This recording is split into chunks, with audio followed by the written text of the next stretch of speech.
얼마 전에 친한 선배의 딸 결혼식이 있어서 다녀왔습니다. 오랜만에 만나서 참 반가웠고요. 그래서 저희 가족이 모두 가서 축하해주고 서로 기뻐하는 그런 시간들을 가졌습니다.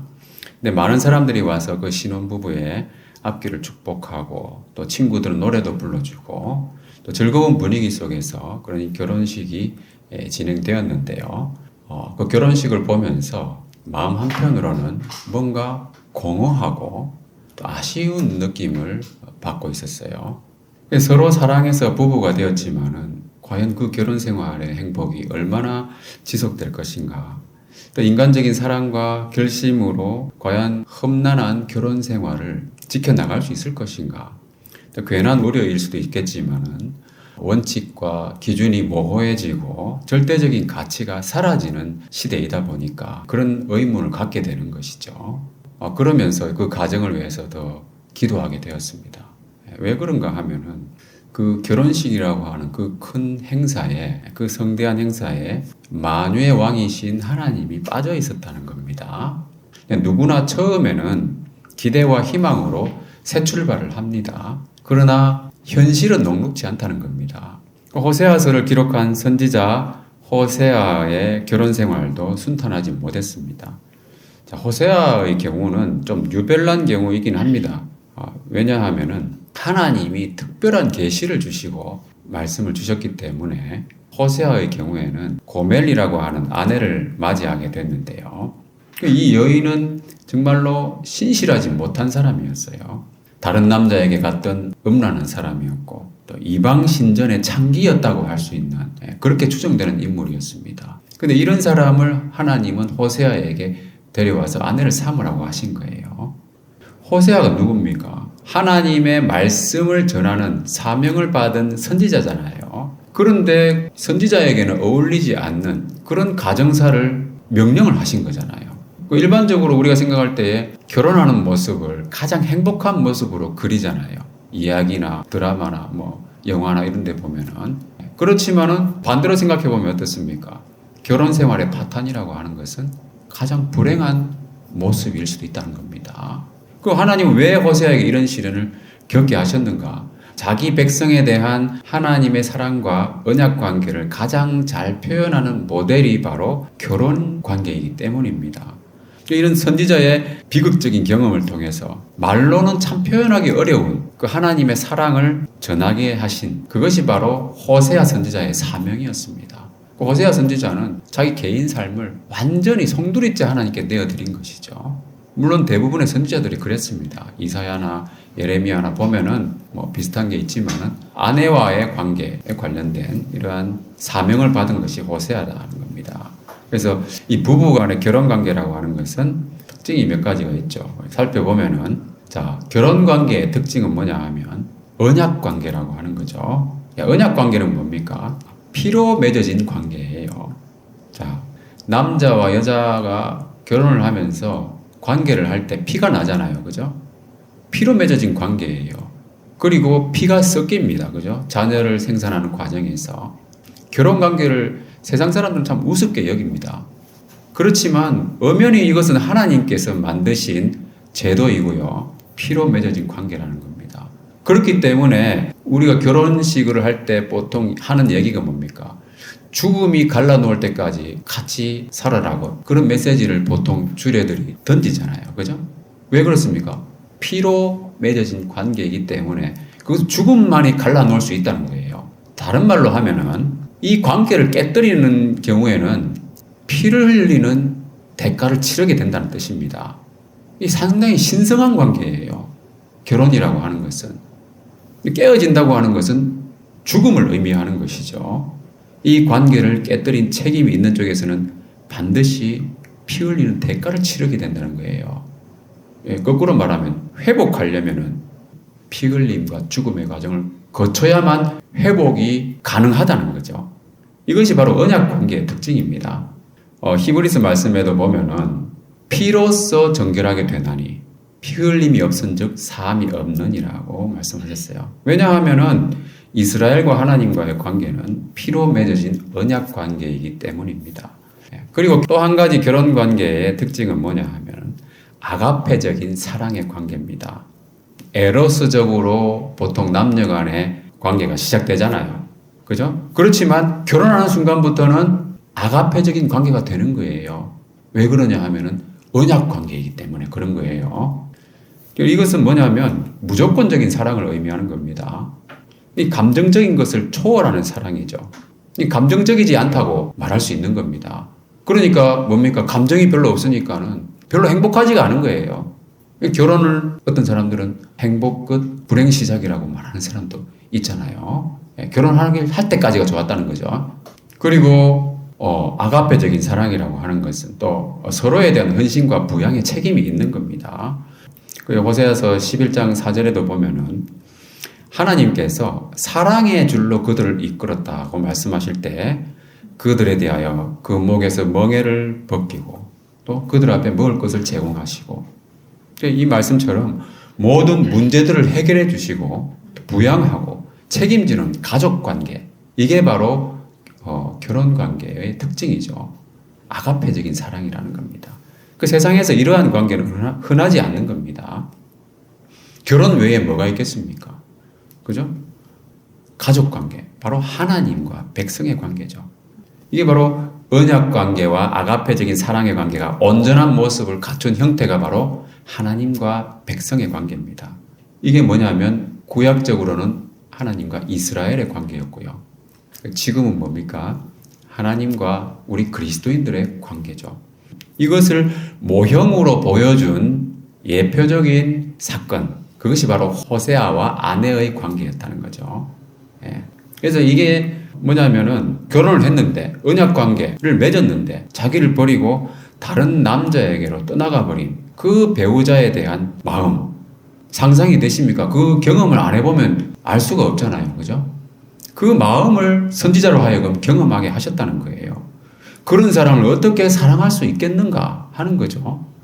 자, 호세아서는 3장까지는 호세아와 그 아내의 개인적인 가정사에 대한 이야기로 메시지를 전하고 있어요. 그리고 4장 이후에는 이스라엘과 하나님과의 그 관계에 대한 메시지가 주로 나오거든요.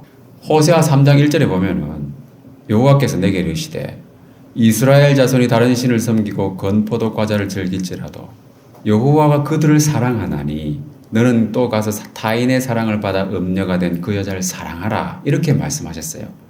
자, 하나님은 이스라엘이 배반하여 언약을 깨뜨리고 다른 신을 섬기더라도 그래도 하나님은 그 자기 백성들을 사랑하신다는 거예요. 언약을 깨뜨린 것에 대해서는 징벌하시지만 그래도 사랑하시기 때문에 이스라엘에게 돌아오라고 하시는 겁니다. 그래서 호세아에게 이렇게 말씀하시는 거예요. 다른 남자에게 네 아내가 같지 않느냐?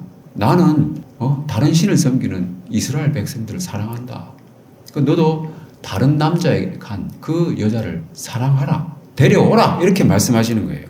언약을 깨뜨린 사람을 아가페적으로 사랑하라는 말씀이잖아요.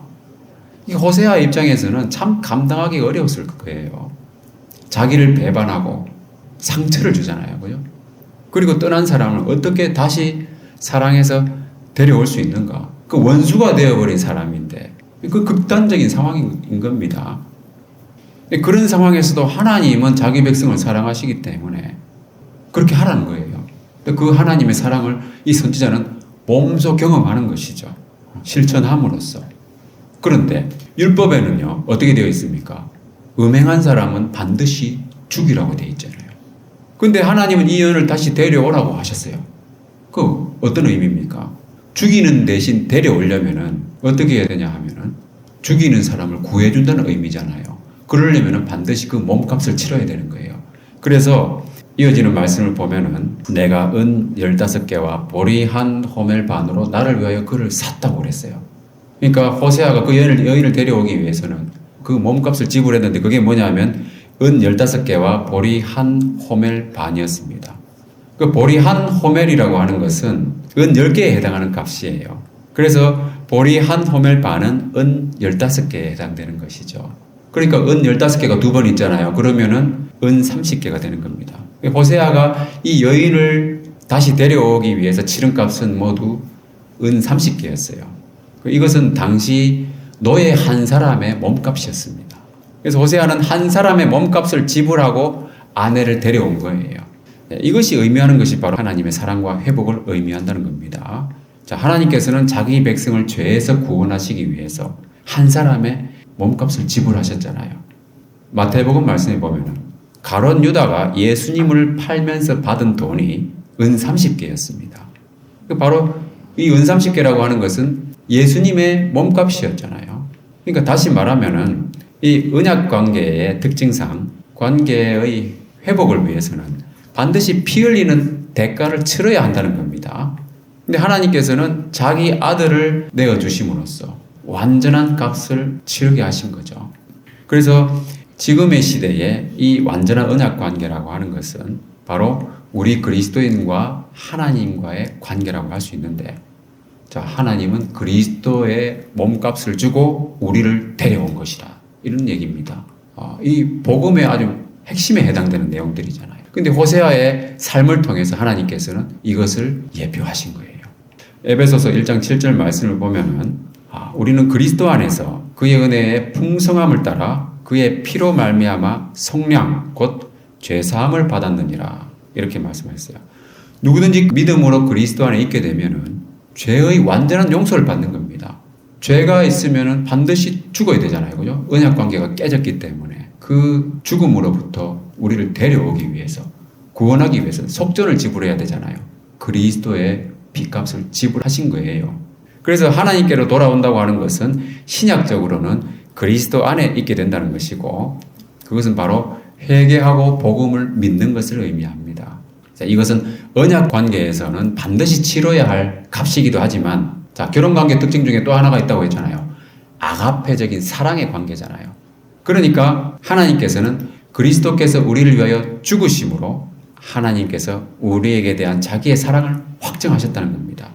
그러니까 우리는 하나님과 완전한 언약 관계에 있으면서 완전한 사랑의 관계에 있다고 하는 것. 이러한 관계적인 특징으로 하나님의 속성을 표현하는 그 말씀. 그러한 관계적인 특징이 바로 호세아서에 기본적으로 깔려있는 컨셉이에요. 자, 그래서 호세아서의 주된 메시지 중에 하나는 뭐냐면 하나님의 사랑은 변함이 없다고 하는 겁니다. 신실하시다는 거. 그래서 그 하나님께로 돌아오라 이렇게 말씀하시는 거예요. 그러면은 신실하신 하나님께 돌아오기 위해서는 무엇을 해야 될 것인가? 어떻게 해야 되는가? 자, 이 기본 컨셉에 따라 가지고 호세아가 돌아오는 아내에게 한 말을 보면은 좀 알 수가 있는 것이죠. 호세아는 몸값을 주고 자기 아내를 사오잖아요. 사와가지고 이제 하는 얘기가 뭐냐 하면은 너는 많은 날 동안 나와 함께 지내고 음행하지 말며 다른 남자를 따르지 말라. 나도 내게 그리하리라. 이렇게 이야기하고 있습니다. 자, 돌아오는 백성에게 하시는 하나님의 말씀도 이와 같은 맥락이라는 겁니다.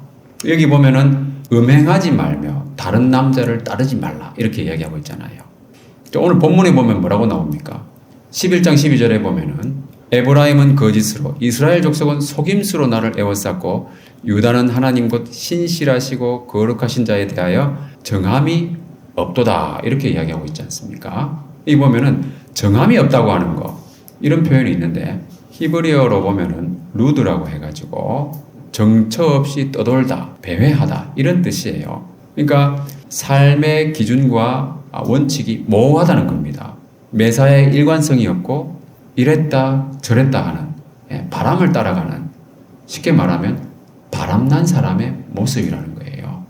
이게 바로 정함이 없는, 바람의 방향이 정함이 없잖아요. 음행하지 말며 다른 남자를 따르지 말라고 호세아가 자기 아내를 데려오면서 했던 말, 바로 이 맥락인 거예요.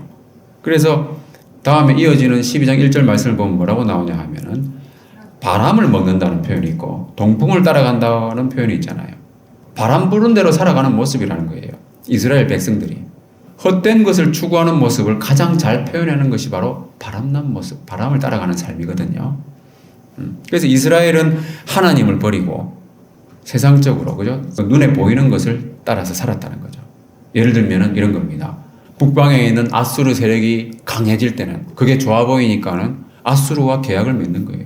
조공을 들이다가 나중에 이렇게 보니까는 애굽이 좀 기댈 만한 거예요. 그래서 애굽이 도와줄 것 같으니까 애굽과도 동맹을 맺는 겁니다. 기름을 애굽에 보내는 거예요.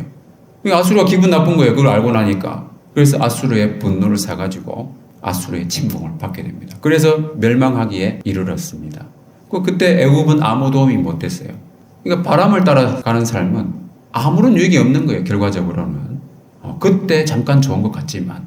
그러니까 이러한 모습이 약 100년 후에 유다와 예루살렘이 멸망하는 상황에도 비슷하게 일어났다는 거예요. 자, 유다 왕 시드기야가 어떻게 했습니까? 바벨론과 언약을 맺었지만 애굽을 의지했습니다. 그 바벨론 배반한 거예요. 바람난 것처럼 살아가는 모습이에요. 그래가지고 결국 바벨론에게 멸망을 당했잖아요. 그때도 애굽은 아무 도움이 못 됐어요. 무익한 것을 의지하는 행위, 그 행위에 대해서 하나님께서는 반드시 보응하신다고 말씀하시는 거예요. 눈에 보이는 상황에 따라서 여기 붙었다가 저기 붙었다가 이랬다 저랬다 하는 것. 이 정함이 없는 겁니다. 원칙과 기준이 모호한 거예요. 여기저기 손대고 일만 벌리고요. 제대로 하는 게 아무것도 없는 거죠. 공허하다는 거예요. 열매가 없는 삶이에요. 나중에 결과적으로 뭔가를 평가하거나 정리하는 시간이 있잖아요. 우리 삶에도 그런 시간이 오게 될 겁니다. 그때 아무 열매도 없는 그 수치스러운 결과를 받아들이게 된다는 겁니다. 이게 바로 하나님의 보응이에요. 그리고 또 다른 모습의 하나는 뭐냐 하면은 교만과 헛된 자랑이죠. 오늘 본문의 8절 말씀을 보면은 에브라임이 말하기를 나는 실로 부자다. 자기가 부자라고 이야기합니다. 내가 재물을 얻었는데 내가 수고한 것 중에서 죄라고 할 만한 것이 어디 있겠는가? 누가 그것을 찾아낼 수 있겠는가? 아주 헛되고 교만한 무익한 자랑을 하고 있는 거예요. 자, 에브라임은 그래서 앞에 보면은 또 속여서 얻은 재물이라는 표현이 있잖아요. 그죠? 근데 하나님 그걸 다 아신다는 거예요. 그래서 하나님은 그의 부를 인정하지 아니하십니다. 그래서 겉으로는 부자인 것 같지만은 속은 빈털터리라는 거죠. 실제로 그런 사람들이 있을 수 있습니다. 제가 군에 있을 때 어떤 부사관, 중사 한 명은 외제차를 끌고 다니더라고요. 저는 그 당시에 액센트 운전을 했었는데, 그리고 아주 사복을 입을 때 정말 좋은 옷을 입고 다녀요. 그래가지고 제 집이 원래 부자인가, 그래가지고 좀 이렇게 물어보니까 다 빚이라는 거예요. 그게 뭡니까? 빈털터리잖아요. 그죠? 자문 말씀에 뭐라고 되어 있습니까? 스스로 부한 채 하여도 아무것도 없는 자가 있고, 스스로 가난한 채 하여도 재물이 많은 자가 있다고 했어요. 자, 과연 나는 어떠한 상태에 있는가? 요한계시록에 보면은 예수님께서도 이런 말씀하셨어요. 자, 다 같이 한번 읽어보겠습니다. 시작. 내가 말하기를 나는 부자라 부여하여 부족한 것이 없다 하나 내 공고한 것과 가련한 것과 가난한 것과 눈먼 것과 벌거벗은 것을 알지 못하는도다. 내가 너를 권하노니 내게서 불로 연단한 금을 사서 부요하게 하고 흰옷을 사서 입어 벌거벗은 수치를 보이지 않게 하고 안약을 사서 눈에 발라 보하라. 사람이 보기에 부자가 있고 하나님이 보시기에 부자가 따로 있는 겁니다. 자, 하나님이 보시기에 이 라오디게아 교회, 이 교회에 대해서 예수님께서 하시는 말씀은 뭐냐 하면은 곤고하고 가련하고 가난하구나. 너는 눈이 멀었구나. 너 벌거벗고 있구나. 하나님 그걸 다 보신다는 거예요. 실상을. 진정한 부는 뭡니까? 주님 안에서 풍족함을 누리는 것이 바로 진정한 부라는 거예요. 그래서 감사가 넘쳐야 돼요. 많은 것을 재물을 많이 가졌지만 항상 불평하고 불만족스러운 사람, 그 부가 무슨 의미가 있냐는 거예요. 감사가 넘치는 것이 진정한 부예요. 우리도 우리 소그룹 나눔에서 먼저 감사하는 거 하잖아요. 그죠? 감사하는 게 있는 사람이 진짜 부요한 사람이라는 거예요. 그래서 진정한 부자가 되기 위해서 주님께로부터 사야 된다고 하는 걸 세 가지 말씀하시잖아요. 그게 뭡니까? 첫 번째가 불로 연단한 금입니다. 자, 비유적으로 이해하자면 그렇습니다. 시련을 통한 성숙된 믿음의 인격, 그게 바로 불로 연단한 금이라고 할 수 있습니다. 이것은 불에 오랫동안 달궈져 가지고 불순물이 빠진 금이잖아요. 그러니까 우리가 시련을 겪다 보면은, 고난을 겪다 보면은 헛된 것을 버리게 되는 거예요. 어려움이 있을 때 정말 하나님을 의지하면서 이겨나가면은 그러한 인격으로 자라나는 거죠, 우리가. 그 흰옷이라고 하는 것은 뭡니까? 의로운 행실, 선한 행실이 되겠죠. 주님과 동행하면서 선한 행실들을 쌓아 나가야 된다는 거예요. 그리고 안약이라고 하는 것은 영적인 시야를 말하는 겁니다. 하나님 말씀을 묵상하면서 깨닫는 게 있어야 되는 거예요. 성령께서 깨닫게 해주시는 거. 이게 바로 안약에 해당되는 거라고 할 수 있습니다. 영적인 세계관, 세상을 바라볼 때, 또 인생을 바라볼 때 어떤 관점으로 바라볼 것인가. 그게 안약에 해당되는 겁니다. 자, 호세아 당시에 이스라엘은 하나님 보시기에 아무것도 없는 곤고한 자였어요. 곧 다 빼앗길 수밖에 없는 재물이었다는 겁니다. 무너지기 전에 사라질 영광에 불과한 것들이었다는 겁니다. 그래서 하나님께서 뭐라고 하시냐면은 다시 장막에 거주하게 하겠다. 장막이라고 하는 것은 무슨 말이냐면은 이스라엘이 광야 생활할 때 장막 생활을 했잖아요. 그것을 기념하는 절기가 초막절이에요. 그래서 여기 이 말씀에 보면은 명절날에 하던 것 같이 하리라. 명절날에 초막을 짓고 그 이스라엘의 광야 생활을 기념하는 그런 의식을 하도록 하나님이 하셨는데 이스라엘 사람들은 제대로 안 했다는 겁니다. 그 가나안의 땅, 그 약속의 땅에 들어간 이후에는 광야 생활을 기억하면서 하나님께 감사하고 그 약속의 땅에 합당한 생활을 해야 되는데 그렇게 하지 못했다는 거예요. 그러니까 하나님께서 너 다시 장막 생활해라. 그게 무슨 말이냐 하면은 약속의 땅에서 다시 쫓겨나가지고 그 당시에 아수르와 바벨론 땅으로 흩어져가지고 제대로 집을 짓지도 못하고 천막 짓고 살아야 된다는 겁니다. 그런 삶을 경험하게 해주겠다. 네가 무슨 부자냐. 아무것도 없는데. 내가 보니까 넌 빈털터리고 벌거벗었는데. 이 말씀 하시는 거예요. 그래서 우리도 하나님 은혜를 항상 기억하고 복음에 합당한 생활을 해야 된다는 겁니다. 그렇지 않으면은 이스라엘이 흩어져서 장막에 거하게 된 것처럼 우리 인생에서 방황하게 된다는 거예요. 그래서 이렇게 정함이 없고 교만한 사람들에 대해서 하나님은 심판을 선포하십니다. 그 심판이라고 하는 것은 뭡니까? 언약 관계에서 심판이라고 하는 것은 피해 보응이라는 거예요. 신실하신 하나님이기 때문에 그 말씀대로 하신 거예요. 신실하신 그 하나님의 속성에서 비롯된 것이기도 하고 동시에 하나님의 완전한 사랑의 표출이기도 한 것이죠. 피해 보응이라고 하는 것은 무슨 말이냐 하면은 이 말씀을 약간 다른 각도에서 보면은 그의 피로 그의 위에 머물러 있게 하셨다. 그리스도의 피가 우리 위에 머물러 있다고 한번 생각해 보세요. 여러분 6월절의 어린 양의 피, 그 피를 보고 하나님께서 넘어가셨잖아요. 우리가 흘려야 할 피를 그리스도를 통해서 하나님께서 흘리게 하시고 그 피를 그의 위에 머물러 있게 하셨다. 뭐겠습니까 여러분? 십자가입니다.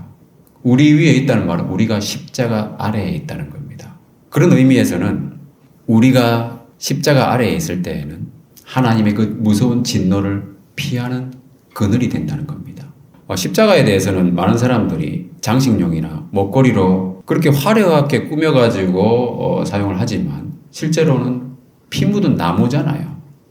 그죠? 못자국이 있는 피 묻은 투박한 나무입니다. 그 십자가 아래에 있으면 어떻게 됩니까? 우리는 안식을 누리는 것이죠. 그리스도 안에 있다고 하는 것이 바로 그런 의미예요. 십자가 아래에 있는 겁니다. 찬송에 보면은 주 달려 죽은 십자가라는 찬송이 있거든요. 주 달려 죽은 십자가 우리가 생각할 때에 세상에 속한 욕심을 헛된 줄 알고 버린다고 되어 있습니다. 십자가 아래에 있으면은 피 묻은 그 십자가 아래에 있다고 생각해 보세요. 내가 헛된 세상의 욕심을 가질 수 있겠습니까? 자연히 버리게 된다는 거예요. 그리고 십자가 밖에서는 그 욕심이 헛되다는 것을 깨달을 수가 없는 겁니다. 피가 안 보이기 때문에 그래요. 그리고 이 말씀에 보면은 그의 수치를 그에게 돌리시리라. 문맥과 상관없이 지금 제가 말씀을 드리는 거예요. 한번 생각해 보세요. 성경을 읽다 보면 여러분 사도 바울은 문맥과 상관없이 인용해가지고 복음의 진리를 끌어내는 경우가 있습니다. 십자가 아래에서 우리가 있다 보면 우리가 받아야 할 수치를 예수님께서 다 받으셨기 때문에 우리는 수치를 받지 않는다는 거예요. 그래서 로마서 말씀에도 보면은 누구든지 그를 믿는 자는 부끄러움을 당하지 아니하리라 그랬어요. 그를 믿는다는 게 뭐예요? 십자가 아래에 들어간다는 거예요. 근데 하나님께 돌아온다고 하는 것이 바로 그리스도 안에 거하는 것. 피 묻은 십자가 아래 거하는 것. 결과적으로 거짓되고 헛된 세상 욕심, 그것도 정함이 없는 그런 것, 헛된 것을 다 버리는 겁니다. 이게 바로 온전한 회개라는 겁니다. 이렇게 하나님께 돌아온다라고 하는 거. 그럼 하나님께 돌아온 자로서는 우리가 어떻게 해야 되느냐? 자, 호세아가 아내에게 했던 말, 호세아서의 기본 컨셉이기 때문에. 자, 보면은 뭐라고 했습니까? 너는 많은 날 동안 나와 함께 지내고, 이렇게 이야기하고 있습니다. 자, 이와 같은 맥락에서 오늘 본문에 보면은 너의 하나님께로 돌아와서 인애와 정의를 지키며 항상 너의 하나님을 바랄지니라, 이렇게 말씀하고 있어요. 여기서 구약 성경에서 아주 자주 등장하는 아주 중요한 단어가 두 가지가 나옵니다. 이게 뭐냐면 인애와 정의인데요. 인애라고 번역된 말씀은 헤세드라고 하는 겁니다. 여러분 자주 듣게 될 거예요. 이거는 상식적으로 알아두시면 좋을 것 같아요. 헤세드, 아주 좋은 말이에요. 사랑, 친절, 또 신실함 등으로 다양하게 번역되는 좋은 말이에요. 그러니까 좋은 마음과 행실을 하나님께 지키라는 그 말씀입니다. 그리고 정의라고 번역된 말도 자주 등장하는 아주 중요한 말씀입니다. 미슈파트라고 하는 건데 심판, 판결, 그리고 정의, 법령 뭐 이렇게 다양하게 번역이 됩니다. 원래 이 미슈파트라는 말은 재판관에 의한 판결을 의미하는 그런 단어거든요. 자, 여러분, 죄는 미워하되 사람은 미워하지 말라는 말 들어보셨죠? 자, 그래서 죄를 미워하는 것은 뭡니까? 죄에 대해서 판결을 정확하게 내리는 거잖아요. 옳고 그름을 가려가지고. 이게 미슈파트예요. 근데 사람을 미워하지 말라. 다른 말로 하면 사람은 사랑해라는 거예요. 그죠? 그게 바로 헤세드입니다. 근데 죄는 미워하되 사람을 미워하지 말라. 여러분, 이게 됩니까, 그게? 예. 그게 잘 안 되잖아요. 그죠? 극단에 서 있는 것 같이 보이는 게 바로 미슈파트와 헤세드라는 거예요. 근데 이 성품들도 알고 보면은 매우 조화로운 특성을 가지고 있는 거예요. 예를 들면은 일반적인 의미에서 보자면은 미슈파트는 공평한 판결을 내리는 거잖아요. 그러면 뭡니까? 사회 정의를 실현하는 거예요. 그러면서 사회적 약자의 억울함을 풀어주는 겁니다. 그렇게 하면 자연히 헤세드가 구현된다는 거죠. 그래서 헤세드와 이 미슈파트는 위로 올라갈수록 하나로 합쳐지는 거예요. 근데 우리가 적용하는 것을 봤을 때는 완전히 극단에 있는 것처럼 보이기도 하는 거죠. 근데 특별한 의미에서 이 미슈파트와 헤세드를 동시에 완벽하게 성취한 것이 바로 십자가죠. 죄에 대한 하나님의 완전한 심판과 형벌, 그리고 죄인을 구원하시는 하나님의 완전한 사랑과 은혜. 그래서 우리가 하나님께 돌아와서 십자가 아래에 있으면은 이 두 가지가 완전한 조화를 이루고 있는 것을 경험하게 된다는 거죠. 그래서 그리스도 안에 있으면, 그리스도 안에 거하면 자연스럽게 이러한 하나님의 완전한 성품을 닮아가는 겁니다. 헤세드와 미슈파트. 자, 그리고 하나님께 돌아와서 뭘 해야 되느냐? 항상 너의 하나님을 바라봐라, 이렇게 말씀하고 있습니다. 변화무쌍한 나의 상태, 세상의 흐름, 그것에 마음을 빼앗기지 말아야 되는 겁니다. 자, 우리도 하루 중에 여러 번 기분이 달라질 때가 있잖아요. 우리가 날씨가 변덕이 심한 것처럼 세상도 하루가 다르게 변하고 있습니다. 그런 것들을 바라보다 보면은 말 그대로 정함이 없는 생활을 하게 된다는 거예요. 이리저리 휩쓸리고 방황하게 된다는 거죠.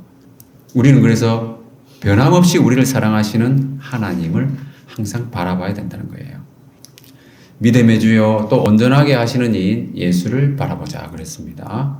그래서 항상 주파수를 하나님의 주파수로 우리가 고정시켜가지고 메시지를 듣고 주님과 동행하는 것처럼 예수님께 시선을 고정하고 흔들리지 않도록 해야 되는 거예요. 왜냐하면 항상 하나님은 우리를 기억하고 계신 거예요. 우리가 하나님을 알지 못할 때도 하나님은 우리를 알고 계십니다. 그렇게 신실하신 분이라는 겁니다. 그래서 오늘 본문에 보면은 그 이스라엘의 조상 야곱의 행적을 쭉 이야기하고 있습니다. 이 보면은 야곱이 하나님을 잘 모를 때에도, 그죠? 하나님은 나타나셔가지고 야곱과 뭐 씨름도 하기도 하고 야곱의 소원을 들어주기도 하고 그렇게 인도하셨다고 하는 걸 쭉 이야기하고 있는 거예요. 야곱이 또 아내를 얻기 위해서 수고한 그런 뭐 행적도 이야기하고 있고, 그리고 야곱이 애굽에 내려가가지고 그 자손이 400년 동안 고난을 받을 때 그때도 하나님이 함께 계셨다고 하는 거. 그 이야기도 하고 있는 겁니다. 그리고 출애굽할 때 그죠? 모세를 통해서 애굽에서 인도에 내시고 약속의 땅으로 이끌어 가실 때도 함께 계셨고 지금도 뭡니까? 하나님은 여러 선지자들을 통해서 이상을 보여주시고 비유를 통해서 알려주시고 지금도 말씀하고 계신 하나님에 대해서 이야기하고 있는 겁니다. 이렇게 하나님의 사랑은 예전부터 지금까지 변함이 없다. 그렇기 때문에 하나님만 바라봐라. 이 이야기를 하는 거거든요. 그래서 우리가 주님을 영접하기 전부터 구원받기 전부터 하나님은 우리를 알고 계셨고 지금까지 인도하시고 또 매일매일 만나주신다는 것을 알아야 된다는 겁니다. 그래서 신명기 4장 7절 말씀을 보면은 다 같이 읽어보겠습니다. 시작. 우리 하나님 여호와시여 우리가 그에게 기도할 때마다 우리에게 가까이 하심과 같이 그 신이 가까이 함을 얻은 큰 나라가 어디 있느냐. 우리가 하나님을 찾을 때마다 하나님은 우리에게 가까이 하신다 그랬어요. 그래서 하나님은 우리에게 이렇게 언약을 지키시고 또 영원히 사랑하시는 분이기 때문에 우리는 항상 하나님을 바라봐야 된다. 자, 말씀 마무리하겠습니다. 자, 너의 하나님께로 돌아오라고 했어요. 그래서 하나님은 참 신실하신 분이에요. 그 신실하신 하나님께로 돌아오라. 언약 관계에 대해서도 아가페적인 사랑에 대해서도 하나님께서는 그 모든 면에서 신실하신 증거를 다 보여주셨어요. 그리스도의 몸값을 치르고, 그죠? 그리스도의 죽으심으로 그 언약 관계와 사랑에 대한 신실하심을 다 확정해 주셨기 때문에 그 하나님께로 돌아오라는 겁니다. 그리고 거짓되고 헛된 생활 방식을 버리라고 말씀하셨어요. 정함이 없는 모습, 그리고 교만하고 헛된 자랑 버리고 열매 없는 삶에 대해서는 반드시 심판과 보응이 있다고 하는 것도 기억해야 됩니다. 그래서 은혜를 기억하고 복음에 합당한 생활을 해야 된다는 겁니다. 그러한 삶은 뭡니까? 하나님께 돌아와서 그리스도 안에 거하는 삶이죠. 구체적으로 하나님 말씀하신 게 뭐냐 하면은 인애와 정의를 지키라고 하는 거예요. 십자가 아래서 하나님의 완전한 사랑과 의를 누리고 또 하나님의 신실하심을 기억하면서 항상 하나님을 바라보라는 말씀이었어요.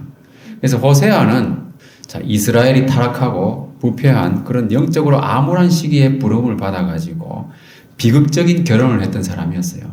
그러나 그것은 하나님의 특별한 섭리와 계시에 따른 것이었습니다. 이것이 바로 호세아에게 주어진 사명이었고 그러한 자기의 비운의 그런 가정사를 통해서 하나님의 살아있는 메시지, 그 특별한 경험을 통해서 전해지도록 하는 것이 바로 호세아의 사명이었다는 거예요.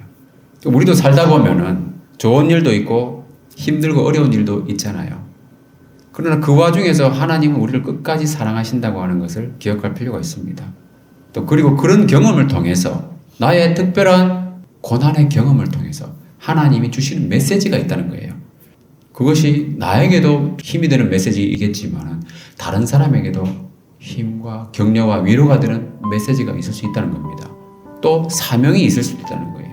그것을 마음에 잘 새기고 그 사명대로 살아가는 것이 바로 지혜로운 삶이라는 거예요.